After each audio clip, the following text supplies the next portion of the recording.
डायगर स्थित गणपति मंदिर परिसर में नवी मुंबई की महिला अक्षता म्हात्रे के साथ हुई क्रूर घटना से आहत हुए ऐरोली के विधायक गणेश नाइक ने पीड़िता के परिवार से मिलकर अक्षता को श्रद्धांजलि दी, जहां उनके साथ पूर्व सांसद डॉक्टर संजीव नाइक भी मौजूद थे। घरेलू हिंसा की शिकार अक्षता के साथ हुई इस विभत्स घटना पर गणेश नाइक ने तुरंत डायगर पुलिस थाने में फोन कर परिवार को फौरन सीसीटीवी फुटेज प्रदान करने की मांग की और साथ ही कड़ी कार्रवाई की मांग करते हुए मामले में उज्ज्वल निकम को सरकारी वकील के तौर पर नियुक्त करने की मांग भी की। या कोपरखर्णे गावची कन्या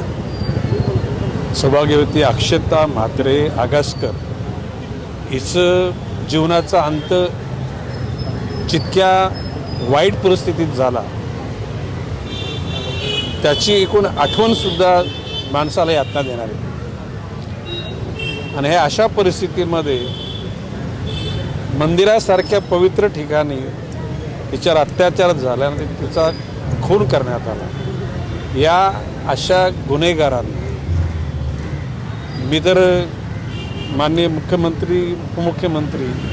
यांच्याकडे मागणी करेन की सरकारी वकील म्हणून उज्ज्वल निकम यांची नेमणूक करावी आणि या घटकाला फाशीची सजाच लागेल अशा प्रकारची त्या ठिकाणी कोण खुणगाड बांधावी। मी आता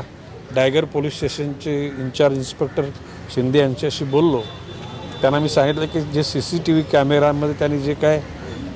फाइंड आउट केलेलं ते सगळी गोष्टी FIR झाल्यानंतर आमदार म्हणून मी त्या ठिकाणी पत्र देतो त्यांना आणि ती सगळी माहिती मागवतो आणि ह्यामध्ये जो घटक याच्यामध्ये सहभागी आहे तो कोणी त्याच्या सुटणार नाही याची आपण दक्षता घेऊ। Bureau input EW network.